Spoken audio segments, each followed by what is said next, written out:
The bobcat didn't growl. It just stood there, motionless, its amber eyes locked on the vet's trembling hands. Two bone-like ridges rose from its skull, faint but unmistakable. The room went silent, even the clock seemed to stop ticking. An X-ray slid into place on the light board. And what they saw inside rewrote everything they thought they knew about wild cats. Before we begin, if this wild little soul stirs even a flicker in your heart, please, don't just watch, be part of it. Subscribe now. The pines whispered secrets, their long arms stirring with the late October wind. Dusk fell like a quiet hush across the ravine, brushing golden light over the crumbling hills of Echo Valley, a place rarely disturbed, where time moved at the speed of roots and rain. The locals, what few remained, said strange things still happened there. Things you didn't question unless you wanted something looking back at you. That evening, a trail cam buried deep in the underbrush blinked to life. 1 second of motion. A flash. And something strange caught in its lens, barely visible, half obscured in the leaves. A bobcat, no larger than a house cat, slender and ragged. But something was wrong.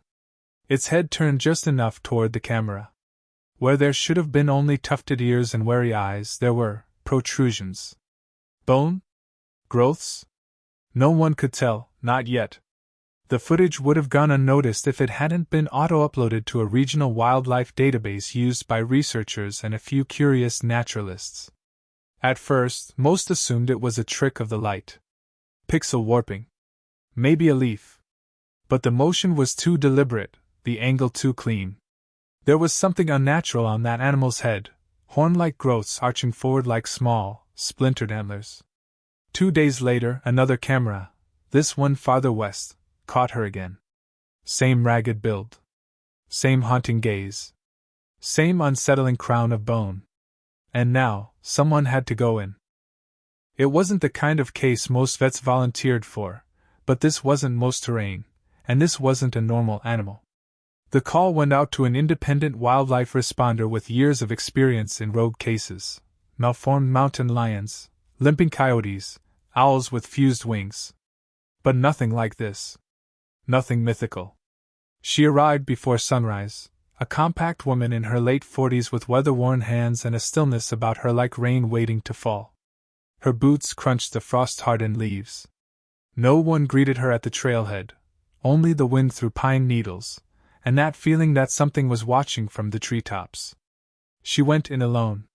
The forest changed quickly the deeper she went. What began as golden light through fading trees turned to blue shadow. The canopy thickened. Birdsong fell away. Only her breath and the soft shuffle of her backpack remained. She moved carefully, every footstep measured. If the bobcat was injured or sick, startling it could mean losing it forever. There was no trail now. Only signs, a faint pawprint near the creek's edge. Tufts of fur on a low bramble. A scatter of rodent bones. She paused at each one, piecing together the map the animal left behind, not just where it had gone, but how it was surviving. Then she saw it. Perched high on a boulder across the ravine, backlit by the rising sun, was the creature from the video. Smaller than expected. Starved, maybe 6 months old, barely past kittenhood. But what struck her wasn't its size. It was its stillness. The bobcat didn't flee. Didn't growl. It just stared, its wide yellow eyes locked onto hers. And there, curving up from the top of its skull, were the two pale horn-like ridges. Short. Uneven. Bone-white in the light. They were real. The capture took hours. Not because the bobcat ran, but because it didn't. It allowed her to approach, but always just close enough. Like it wanted something. Or maybe it was simply too exhausted to resist.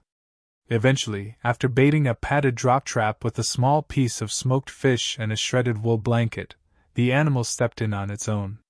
No panic. No fight. Just surrender. She knelt beside the cage afterward, hands trembling slightly. Up close, the details were clearer. The creature was painfully underweight, ribs like rails beneath patchy fur. Scars lined its haunches. But it was the growths that stopped her, jutting from the frontal bone of the skull, just above the eyes, curving slightly back. Not antlers. Not parasites. Bone. They weren't supposed to be there. The drive back was long, the Bobcat silent in the carrier, eyes never blinking. Not once. At the emergency wildlife unit, an off-grid cabin retrofitted into a field clinic, she worked quickly. Fluids, nutritional paste, soft bedding. The animal didn't resist. It drank. Watched. Waited. And then came the X-ray.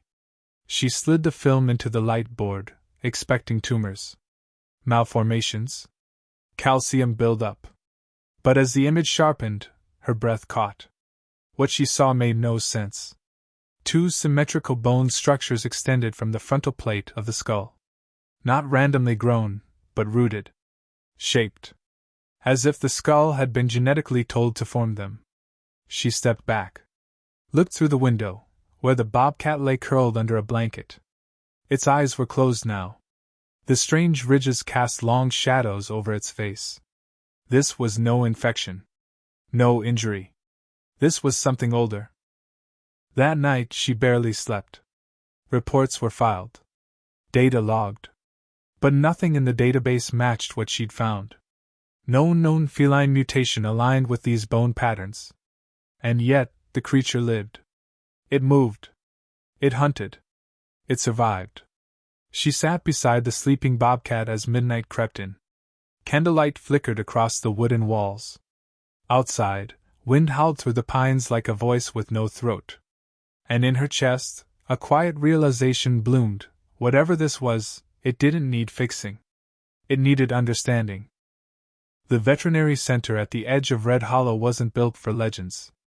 It was a low, rectangular building tucked between tired mesquite trees and rust-colored stone, with flickering fluorescent lights and a rusted wind vane that hadn't spun in years. But inside, something was happening that no one, not even the most seasoned wildlife experts, could explain. The cub was smaller than any bobcat they'd ever seen, curled inside a towel-lined crate like a shivering secret. Her fur, though matted with burrs and dirt, was unmistakably wild, dusty gray-brown with faint markings on her flanks and small black triangles on the backs of her ears. But it was the protrusions on her skull that drew everyone's eyes again and again. They weren't growths. Not entirely. They weren't injuries. They were bone. Hard, symmetrical, and fused with the skull just above the brow line. Two small, horn-like structures, like the beginning of antlers, or the echoes of some prehistoric form. It defied biology. It defied reason. But it was real. The young male vet, a soft-spoken man with more questions than answers, had run the X-ray 3 times. He printed out the image and taped it to the light box on the wall, standing silently with his hand pressed to his jaw. The skeletal outline of the bobcat's tiny body glowed like a ghost. Spine, ribs, legs, the expected feline symmetry, and then those two abnormal protrusions, arching slightly backward like infant horns. The room remained silent for a long moment. Then someone finally whispered, "This isn't deformity. This looks intentional." A wildlife biologist from a neighboring town had come in when the images were sent to the state. Her face was drawn and pale under her sunburned hat as she examined the bobcat in person. She didn't speak for several minutes. She just ran her hands lightly over the cub's head, feeling the ridge of bone with her fingertips. "She wasn't born this way," the biologist said at last. "These have healed over. Someone grafted bone into her skull. Likely when she was very young." The room erupted in disbelief. Grafted? Who would do such a thing? And more importantly, why? The vet's assistant stepped forward, pointing at the printout. "If they were inserted surgically, why is there no scar? No external wound? No plates, no foreign materials?" The biologist's eyes hardened. "Because whoever did this wanted her to look like she was born that way. And they were good at it." Suddenly, this wasn't just an oddity. It was a crime. And the cub, barely alive, had been part of something much darker. They named her Case X on the intake sheet. No one gave her a real name. That would have felt too much like hope. The staff moved quickly now. Her vitals were unstable, low glucose, dehydration, signs of internal infection. Antibiotics were started. Fluids administered. But the bobcat didn't fight. She barely blinked. Only once, when the assistant was changing her blanket, did the cub open her eyes and lock them onto the vet. There was no fear in them. No aggression. Just weariness. As if she'd already lived through more than she could carry. That look shook the vet more than the X-ray ever had. They monitored her through the night. The storm outside had broken open the clouds, and rain hammered the windows like fists. The power blinked once, then twice, and the emergency lights hummed. Sometime past 3 a.m., the cub whimpered. It was the first sound she had made. A soft, rasping cry, more breath than voice. The assistant rushed in, and what she saw made her gasp. The cub was dragging herself toward the back of the crate, not in fear, but as if searching for something. Her paw reached out into empty space, trembling. She's looking for her sibling? The assistant guessed aloud. Her mother? But there was no one left to answer. The next morning brought a call. One that set off alarm bells. A park ranger from the next county reported finding a half-buried wooden box along a remote trail. Inside were photographs, clippings, and anatomical sketches, detailed drawings of bobcats, deer, and hybrid skull structures. There were syringes. Notes scrawled in frantic handwriting. One line repeated again and again. The myth lives. We will bring her back. Law enforcement was contacted. Wildlife trafficking units too. But nothing had prepared them for this level of madness. Someone, somewhere, believed they could reshape nature. And this tiny, horned cub was living proof. The hum of the fluorescent light overhead was the only sound left in the tiny examination room. Even the bobcat, usually skittish under fluorescent buzz and the sterile scent of antiseptic, had gone completely still. The sedative had taken effect. But it wasn't just that. The animal looked resigned, as if it too sensed something unusual was about to surface. The vet adjusted the X-ray plates with steady hands. She was in her late 40s, with storm-gray eyes and fingers that had set more bird bones and stitched more foxes than she could count. But in all her years of wildlife care, she had never seen anything like this. The bobcat's head rested on the tray, formatted and rough around the base of what looked like horns. They were no more than 2 inches long, twisted, ivory-colored, protruding just behind the ears. When she'd first seen it, she thought it might be scarring, or some fungal growth calcifying in a strange way. But the texture had felt wrong. Bone. Hard. Warm. The X-ray machine buzzed to life. She stepped behind the lead shield and held her breath. Click. The image bled onto the monitor in monochrome shadows. Spine. Skull. Ribs. Then there they were. The 2 projections from the skull, curved slightly, and unmistakably fused to the cranium. Not growths. Not tumors. Not parasites. They were bone. Her breath caught. That's impossible, she whispered, reaching out with a shaking finger to trace the lines on the screen. The horns weren't attached like antlers or outgrowths. They were fused with the frontal plate of the skull. Perfectly symmetrical. Anatomically placed in a way no mammalian mutation should be. She called her assistant in, a younger man with wide eyes and trembling hands. Look at this. He stared. It's like a goat.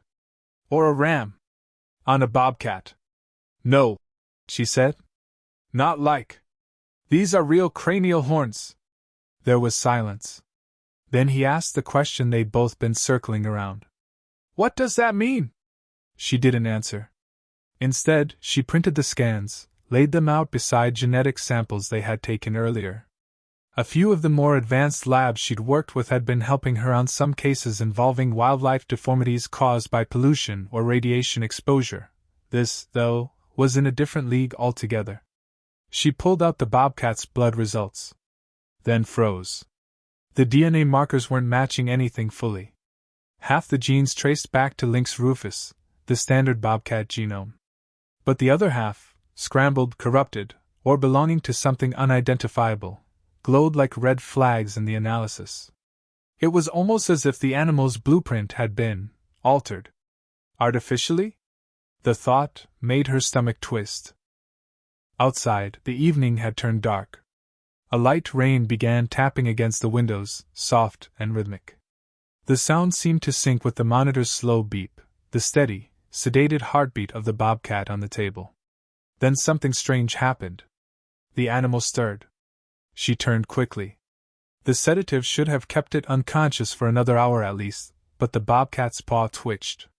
Its ears flicked. And then those golden eyes opened. For a second, they didn't look like animal eyes at all. They held something that felt terrifyingly aware. The vet stepped back. She wasn't one to anthropomorphize, and certainly not one to let nerves dictate her read on an animal. But this felt different. The bobcat stared straight at her. Not around the room. Not in confusion. At her. Then, slowly, with an almost mechanical movement, it turned its head toward the X-ray screen, the one still lit up with the image of its horned skull. The assistant had stopped breathing.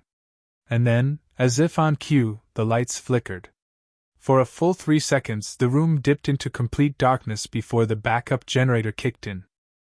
When the lights returned, the bobcat had slumped back onto the table, eyes closed. The vet and her assistant looked at each other. She broke the silence. "I want this animal moved to isolation. Tonight. And no one, not the sanctuary, not the press, not even the university, hears about these results until I've spoken to someone at the institute." "What institute?" he asked. She didn't answer. Later that night, she made the call.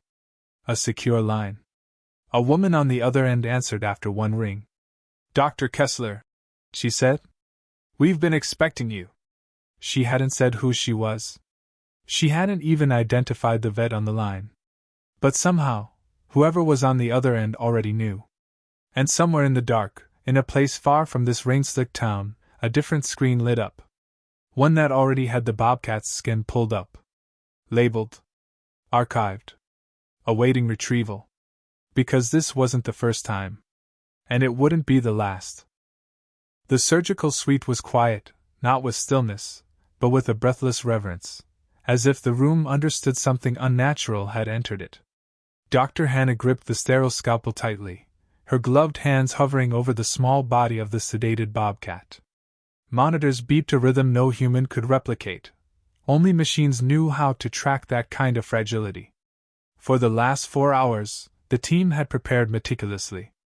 And now, they were about to uncover what had haunted their minds since the X-ray, the origin of the horns. She made her first incision just beneath the ridge of the kitten's skull, careful not to touch the twin bony protrusions rising like twisted thorns from his head. As she worked, her assistant whispered readings from the monitors: oxygen, heart rate, body temp. Each precious second was balanced on a surgical thread. Then came the moment. Dr. Hannah peeled back the tissue, exposing a layer of pale cartilage, but it wasn't cartilage. It was fused bone. Compact. Dense. Growing from the base of the skull, but not piercing it. There was no sign of trauma, no embedded foreign object, no scarring. It was congenital. "What is it?" the younger intern whispered. "A crown," Hannah murmured, more to herself than anyone else. "A crown made of bone." No one spoke. In that moment, it no longer felt like they were operating on a mere animal. It felt like something else. Like excavating a legend. She took a biopsy sample from the base of the structure and handed it off. The horns themselves were left untouched, a unanimous and silent decision made by everyone in the room.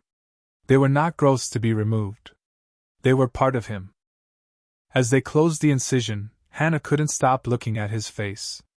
The bobcat, still tiny and unconscious under sedation, looked dignified. As though he had always known he was different, and was only waiting for the world to catch up. Later, back in the observation ward, the little bobcat stirred. A soft twitch in his whiskers. A weak breath. Then, he opened his eyes.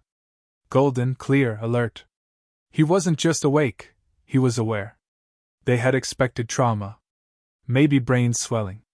Maybe confusion, neurological disorientation. But instead, the bobcat cub stood, wobbly but upright, and looked directly into Dr. Hannah's eyes through the glass. And he didn't blink. Hannah felt something thrum in her chest. Not adrenaline. Not science. Something older. Something closer to instinct. Like the body recognizing a pattern the mind couldn't name. The DNA results came back a week later, and they shattered every theory. The horn structures were not tumors. Not ossified injuries. They were bone spurs, with embedded vascular tissue and nerve endings. The structures were alive. And even more disturbing, there were ancient genetic markers in the cub sequence that didn't match any known bobcat lineage. They were remnants. Ghost codes. Genes that hadn't been seen in any North American feline for thousands of years. There was a term in evolutionary biology for such anomalies: atavism. A trait from an ancient ancestor that had somehow reawakened in the present.